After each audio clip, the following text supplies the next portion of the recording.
dès l'instant où tu reçois le baptême de l'Esprit, la présence de Dieu t'habite et ces dons sont en toi. Bien-aimés dans le Seigneur, ils peuvent être en toi, mais ne pas se manifester. Ils peuvent être en toi et tu n'arrives pas à les maîtriser. La preuve, après que Jésus ait été baptisé, après qu'il ait reçu le Saint-Esprit, Jésus n'est pas allé directement en mission. Il a fait un tour quelque part. Il n'est pas directement allé chasser les démons. Donc, ne te précipite pas, frère. Même si tu as tous ces dons, tu n'es pas encore prêt à livrer certaines batailles, à faire certains combats. Alléluia. Tu n'es pas encore prêt. Ne te précipite pas. Ah, je prophétise déjà. Tu veux prophétiser sur tout le monde. Fais attends. Jésus a reçu le baptême de l'Esprit. Lui qui est le Fils de Dieu aurait pu seulement commencer à délivrer tous les malades de la terre. Mais il n'a pas pu le faire. L'Esprit de Dieu qu'il a reçu l'a conduit quelque part. L'Esprit de Dieu qu'il a reçu l'a conduit quelque part. Matthieu chapitre 4, à partir du verset 1. Alors Jésus fut emmené par l'Esprit dans le désert pour être tenté par le diable. Donc dès l'instant où tu reçois l'Esprit de Dieu, la prochaine étape, c'est que l'Esprit lui-même te tient par la main et te conduit où? Deuxième étape de formation, deuxième lieu de préparation, deuxième dimension de l'Esprit. Bien-aimé dans le Seigneur, c'est au désert qu'il a reçu son baptême de feu. Parce que si l'Esprit est là et qu'il manque le feu à l'Esprit, l'Esprit ne peut pas manifester pleinement sa puissance. La Bible déclare que Dieu est un feu dévorant. Et dans Exode 3, au buisson ardent, c'est sous l'apparence d'un feu que Dieu se manifeste. Donc le feu, c'est la présence de Dieu, la présence de l'Esprit de Dieu, la présence de la vie de Dieu qui consume le péché et tout ce qui est œuvre du monde des ténèbres. La plupart des chrétiens reçoivent l'Esprit de Dieu à leur baptême, mais ne manifestent pas la puissance et l'autorité du Saint-Esprit parce qu'ils n'ont pas compris le mécanisme du baptême de feu. N'éteignez pas l'Esprit, car l'Esprit aussi est un feu. C'est le symbole même du feu de Dieu. Dans la spiritualité, le feu a un rôle très important à jouer. Et dans la vie d'Israël, le feu était à tous les niveaux. Depuis les parvis, au lieu saint, jusqu'au sein des saints, il y avait le feu de Dieu. Et c'est par ce feu que le peuple était conduit. Colonne de nuit et de jour, colonne de feu la nuit. C'est le feu qui guidait le peuple, qui montrait le chemin au peuple. Le feu est le symbole aussi du Saint-Esprit, de la dimension active de l'Esprit. Alors c'est pour cela que le jour de la Pentecôte, dans Actes chapitre 2, la Bible déclare que des langues s'abordent, des langues de... Ce qui veut dire que ce ne sont plus des langues simplement, il y a de feu qui accompagne chacune de ces langues. Tu commences à faire des prières de feu. Pendant que tu imposes les mains aux malades, c'est ce feu que tu communiques qui brûle et qui consume la maladie. Chacune des paroles que tu déclares sont des paroles de feu qui procurent délivrance et libération à tous ceux qui sont sous l'emprise du monde des ténèbres. Je déclare que ce feu en toi soit allumé en ce jour. Alléluia. Je déclare qu'en toi ce feu soit allumé en ce jour. Jésus n'était pas encore prêt pour la mission. Il avait une deuxième étape, une étape secrète que beaucoup de théologiens même n'ont pas encore découvert. Et Dieu nous le révèle par sa grâce au nom de Jésus-Christ. Cette deuxième étape, c'est le baptême de feu. Que représente ici le feu? Le feu représente ici la tentation infligée par le diable dans le but de nous préparer, de nous former pour accomplir la mission divine. Le feu représente ici cette persécution ou alors cet élément qui fera consumer et qui va t'éprouver dans ta foi et te donner la forme qu'il faut. Ce qui veut dire que dans l'instant où tu nais du Saint-Esprit, tu deviens comme de l'or. Mais l'or doit être éprouvé par le feu. L'or l'homme doit être mis à l'épreuve. C'est vrai, tu as reçu le Saint-Esprit, les dons sont là, mais est-ce que tu es capable? Est-ce que ta nature a changé? Bien-aimé, numéro 1, Jésus devait être baptisé de feu ou devait recevoir le feu, l'épreuve du feu, parce que numéro 1, il fallait qu'il brise sa chair. Il a reçu l'Esprit, mais certainement, tout chrétien qui reçoit l'Esprit de Dieu reste et demeure encore charnel. Parce que tu nais de nouveau, tu reçois le Saint-Esprit, mais tu gardes encore tes vieilles et sales habitudes. Ton comportement n'a pas encore changé. Et pour que ton comportement change, il faut que le feu soit activé au nom de Jésus-Christ. Le feu te donnera dans la nature de Dieu, te donnera le tempérament de Dieu, te donnera le comportement de Dieu, te donnera la puissance et l'autorité de Dieu. Sans le feu, frère, tu as le don, mais ce don ne te sert pas à grand chose, parce que tu ne peux pas le maîtriser et tu feras d'erreur à erreur. Tu passeras de souci en souci. Ce don peut devenir un calvaire pour toi, parce que tu n'as pas reçu l'initiation qu'il faut. Alléluia. Le baptême de feu, bien-aimé dans le Seigneur, c'est l'étape où tu découvres ta spiritualité. C'est l'étape de la transcendance. C'est l'étape où Dieu veut que tu te lèves en esprit et que tu fasses ce qu'on appelle un voyage intérieur, afin de découvrir ton propre temple intérieur et d'allumer ton feu intérieur. La Bible déclare que Dieu fait des vents ses messagers et de ses serviteurs des flammes de feu. Je déclare que tu dois être une flamme de feu au nom de Jésus-Christ. Mais le fait d'avoir reçu l'Esprit de Dieu fait de toi quelqu'un en or. Tu es comme de l'or qui doit encore être éprouvé. Car celui qui passe par le feu, bien-aimé dans le Seigneur, celui qui passe par le feu révélera ta véritable nature. Est-ce que tu as véritablement reçu la nature divine? Car si tu es encore rempli d'émotions démoniaques, de colère, tu ne peux pas chasser un démon avec la colère. Car si tu n'as pas reçu la paix de l'esprit, tu ne peux pas mener un ministère prospère, car tu as besoin du fruit de l'esprit, et pour l'avoir, c'est l'épreuve du feu. L'amour que tu voudras comme fruit de l'esprit sera éprouvé par le feu de la haine. Des gens vont te haïr afin que tu manifestes de l'amour. L'amour ne tombera pas du ciel, frère. Pour être sûr que l'amour est en toi, tu seras parfois confronté à la haine des autres. Le baptême de feu, la paix comme fruit de l'esprit. Le diable t'emmènera lui-même et permettra que tu sois dans un environnement où il y a constamment la guerre. On te méprise. Mais bien aimé dans le Seigneur, tant que tu gardes la paix, frère, si tu réussis l'épreuve de la paix, tu passes à une étape supérieure. Beaucoup ne le savent pas, que certaines dimensions de l'esprit, certains dons spirituels s'activent au fur et à mesure qu'on gravit les marches spirituelles, les étapes spirituelles. Bien aimé dans le Seigneur, il faut que tu fasses cette ascension étape après étape, que tu puisses grandir et commencer à opérer dans le surnaturel. Après chaque épreuve, Dieu t'élève. C'est ce que Jésus a fait. C'est ce que Jésus a fait. Beaucoup de serviteurs de Dieu, même dans la Bible, sont passés par le feu. Amen. Même le peuple de Dieu, après avoir reçu le baptême en Moïse par la mer Rouge, la Bible déclare qu'ils ont été délivrés par Dieu.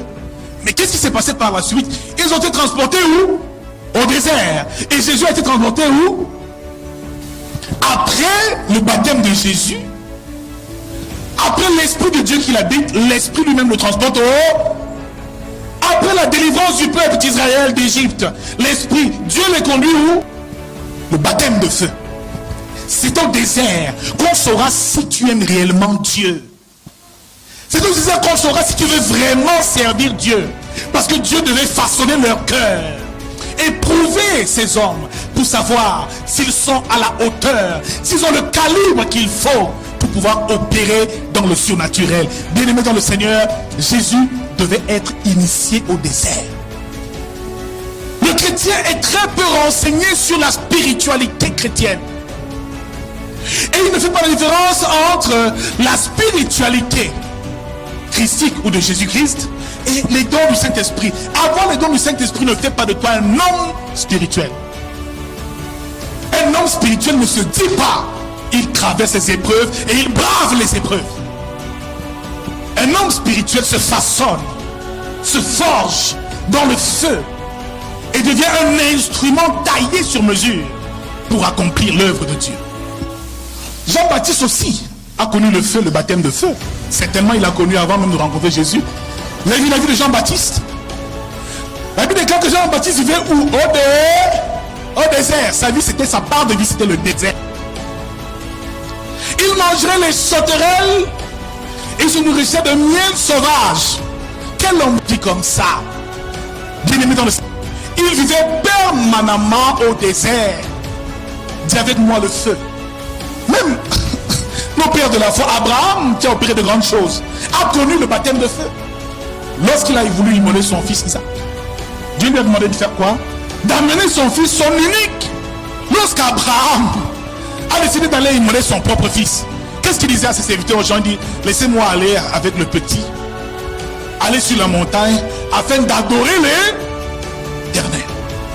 Bien-aimé dans le Seigneur, le chemin de la spiritualité est le chemin de l'adoration. Et le chemin de l'adoration est le chemin du sacrifice. Frère, qu'est-ce que tu as perdu? Qu'est-ce que tu as perdu? Romains 12 au verset 2 nous fait comprendre. Je vous exhorte, frères, par la compassion de Dieu, à offrir vos corps comme des sacrifices vivants. La clé qui ouvre la porte de la vie spirituelle et du règne spirituel pour tout enfant de Dieu, c'est qu'il s'offre lui-même. Il devient lui-même le Alléluia. Il devient lui-même le sacrifice. Jésus, durant ce séjour au désert, la première chose qu'il devait faire, c'était qu'il devait meurtrir sa propre chair. Galates chapitre 5, verset 24. Il dit que ceux qui sont en Jésus-Christ ont crucifié la chair et ses passions.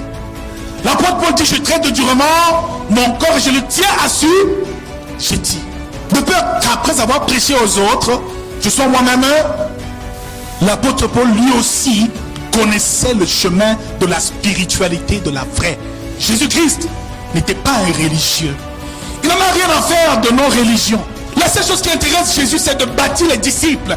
Un disciple est celui qui marche dans la discipline du maître. Il a dit, allez et faites de toutes les nations des disciples. Des disciples. Paul nous dit par la suite que ne savez-vous pas que votre corps est le temple du Saint?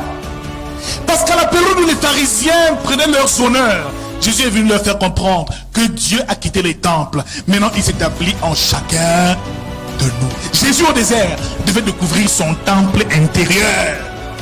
Le lieu même de la nouvelle adoration, c'est dans le temple intérieur. Le lieu de la nouvelle adoration, c'est dans le lieu secret. Et dans Matthieu chapitre 6, il dit, lorsque tu rentres dans ta chambre, ferme. Bien aimé, c'est la porte de ton temple intérieur. Dieu est à présent en chacun de nous. Si tu n'es pas au désert, comment tu feras pour comprendre ça? Si tu passes le temps à aller d'église en église, comment tu sauras que le Dieu que tu cherches dehors est en toi? Frère, Jésus devait être transporté. Par qui? Par le Saint-Esprit. Afin de faire quoi? D'être tenté par le diable, dont le diable ici représente cette épreuve de feu par laquelle il doit passer, dont il utilise même le diable pour notre préparation et pour notre formation. Alors Jésus fut emmené par l'Esprit dans le désert pour être tenté par le diable. Après avoir jeûné 40 jours et 40 nuits, il eut faim. Bien-aimé, tu veux être spirituel et tu veux vivre comme tu vivais encore avant. Pourtant, quand Jésus a appelé les disciples, la première chose, c'était de renoncer à vous-même. Jésus, pour son initiation, a jeûné 40 jours et 40 nuits. Il a fait souffrir sa chair. Il a fait souffrir son propre corps. Comme l'apôtre Paul traitait durement son corps. Frère, la bonne nourriture n'est pas bien tous les jours. Il faut apprendre à jeûner. C'est le chemin de la spiritualité. Jésus a perdu 40 jours, 40 nuits. Mais le peuple a fait 40 ans au désert d'errance parce qu'il n'arrivait pas à se conformer à la volonté de Dieu et à accepter le désert par lequel il doit passer. C'est l'épreuve du feu. Comme l'or est éprouvé par le feu, les élus aussi par la fournaise de l'humiliation des épreuves, des persécutions. C'est dans ces persécutions-là qu'on reçoit toute la puissance pour la mission. Ce n'est pas ailleurs. Alors ne combat pas certaines épreuves. Certaines épreuves arrivent pour te fortifier et pour te rendre plus fort et plus conquérant. Et plus on les persécutait, plus l'évangile allait grandissant. Plus on les tuait, plus ils évoluaient dans la mission. En fait, tu fais un christianisme paisible. On est un dimanche easy, avec sa belle voiture easy, ses beaux bébés easy, on a sa petite maison tranquille, pépère. Ça, c'est pas le vrai christianisme. Le vrai christianisme que Jésus nous enseigne, qu'il a dit aux apôtres, c'est qu'il dit que vous serez haïs à cause de moi. Non. Il dit nous avons comme des brebis au milieu des loups. Matthieu 10, 16 à 17. Soyez prudents comme des serpents et simples comme des colombes. Il dit on vous traduira dans les tribus. Voilà ce qu'il a dit aux apôtres, aux disciples. Il dit lorsque vous persécuterez dans une ville, fuyez et allez dans une autre. Il dit l'homme aura pour ennemi les gens de sa propre frère. Le baptême de feu, c'est qu'il faut que tu acceptes et que tu comprennes qu'après avoir reçu l'Esprit de Dieu, si tu veux grandir dans les charismes spirituels et avoir un ministère glorieux, il y a des épreuves qu'il faut remporter. Il y a des batailles qu'il faut remporter.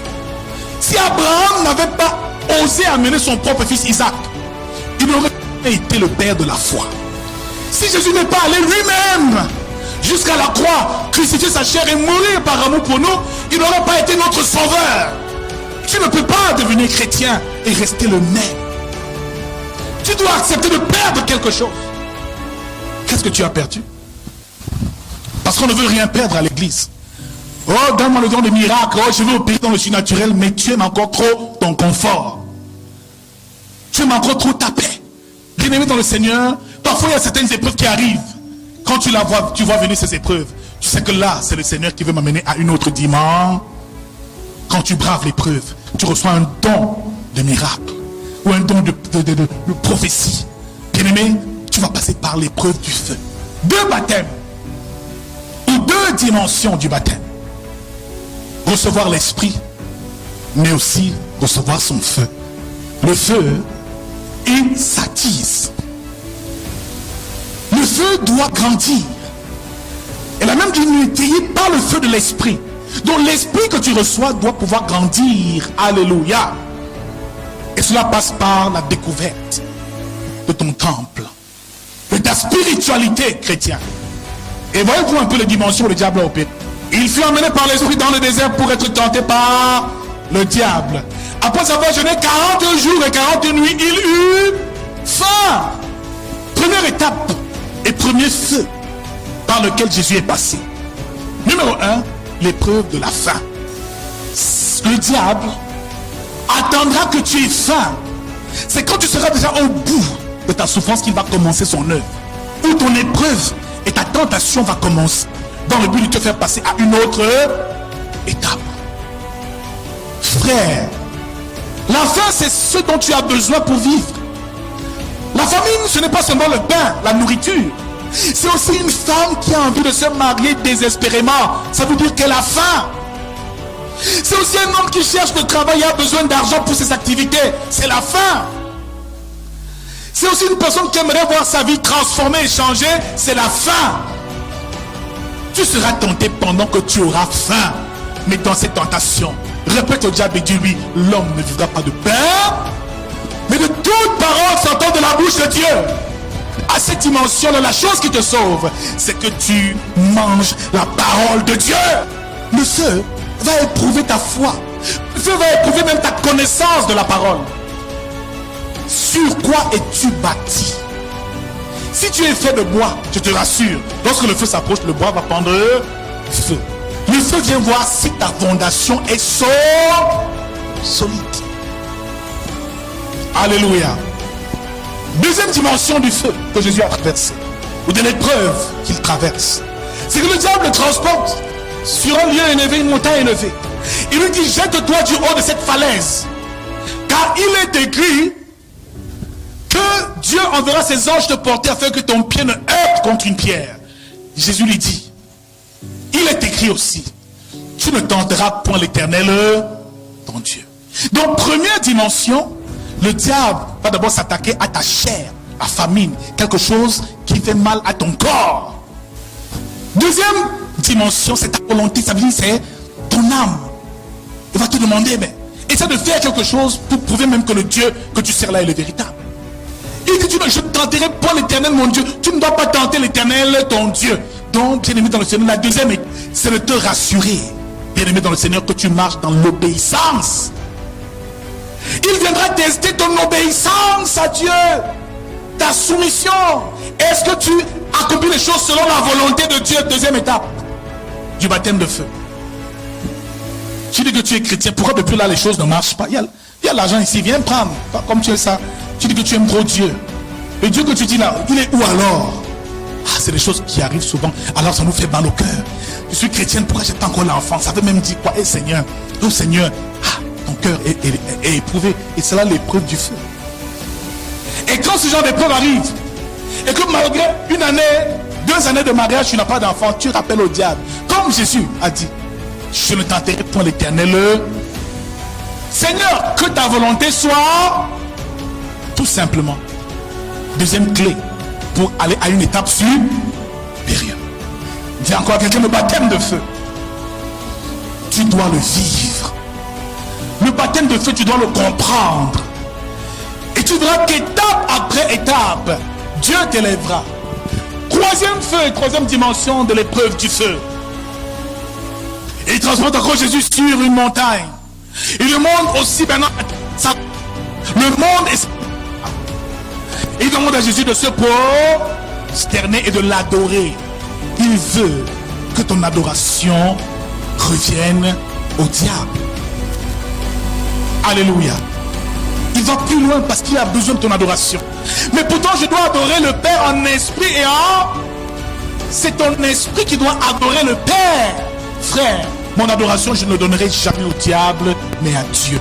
Bien-aimé dans le Seigneur, je n'aimerai jamais, oh non jamais, une chose plus que je n'aime ou plus que j'aime mon Seigneur. Alléluia. La Bible déclare qu'après que Jésus ait réussi son test ultime, le diable le laissa. Donc c'est le seul passage de la Bible où le diable laisse quelqu'un. Amen. Après chaque feu que tu traverses, à un niveau, le diable te laisse. Et qu'est-ce qui s'est passé? Et voici les anges vinrent auprès de Jésus et le servaient. Le servaient. Donc plus tu grandis dans le règne spirituel, plus les anges sont à ton service. Après son baptême de feu, qu'est-ce qu'il a fait?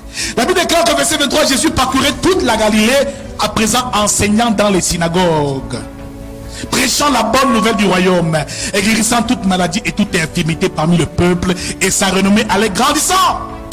1 Pierre chapitre 1 verset 6 à 7, il nous dit, afin que l'épreuve de votre foi, plus précieuse que l'or périssable, qui cependant est éprouvé par le feu, c'est ce que la Bible nous dit, ait pour résultat la louange, la gloire et l'honneur lorsque Jésus-Christ apparaîtra. Bien-aimés dans le Seigneur, pour entrer dans le règne spirituel de l'esprit, nous l'avons dit, et pour comprendre le mystère du temple intérieur et la dimension spirituelle en chacun de nous, il y a une clé qui ouvre la porte, le sacrifice, nous l'avons dit. Alléluia. C'est ce chemin spirituel qui est un chemin d'élévation qui nous conduit vers les hauteurs dans l'esprit. Jésus, pendant 40 jours et 40 nuits, s'est privé de nourriture et d'eau pour commencer son ministère et avoir l'équipement qu'il faut. Les apôtres, qu'est-ce qu'ils ont sacrifié? Quand Jésus les rencontre, il leur dit, suivez-moi, laissez vos barques, vos filets, je ferai de vous quoi? Des pêcheurs d'hommes. Ils ont renoncé à leur famille. Ils ont renoncé à leur confort. Il leur a même dit, n'emportez ni or, ni argent, ni 2 tuniques pour la mission. Tu peux être un chrétien ordinaire du dimanche, avoir l'Esprit de Dieu, ça suffit pour que tu sois sauvé. Mais si tu veux opérer dans les hautes sphères, atteindre des niveaux surnaturels incroyables, c'est le sacrifice. C'est comme à la tente d'assignation. C'est comme avant le tabernacle. Tu vois comment est-ce que le tabernacle, comment tu vois est-ce que les hommes apportaient des sacrifices au niveau des parvis pour que le sacrificateur sacrifie. Frère, à ce moment-là, c'est toi-même qui deviens le sacrifice. Tu offres ton corps comme un sacrifice vivant. Ça est agréable à Dieu. Regarde, on va dire lui, qu'est-ce que tu as perdu? Depuis que tu es devenu chrétien, enfant de Dieu, qu'est-ce que tu as perdu? Demande à quelqu'un, tu as renoncé à quoi? Bien-aimé dans le Seigneur, Jésus devait être éprouvé et devait subir l'épreuve du feu premièrement pour soumettre sa chair, soumettre son âme, ses émotions. Il devait la crucifier, cette chair-là. C'est parce qu'il a réussi cette épreuve au désert qu'il a pu réussir cette épreuve à la croix. C'est parce qu'il a réussi cette épreuve au désert qu'il a réussi l'épreuve de feu à la croix. Regarde devant, dis-lui, qu'est-ce que tu vas sacrifier à Dieu? Alors Jésus numéro 1 devait détruire cette nature charnelle. Charnelle qui l'empêche d'accomplir sa vie. Ah, voyez-vous, les gens toujours pleins d'émotions.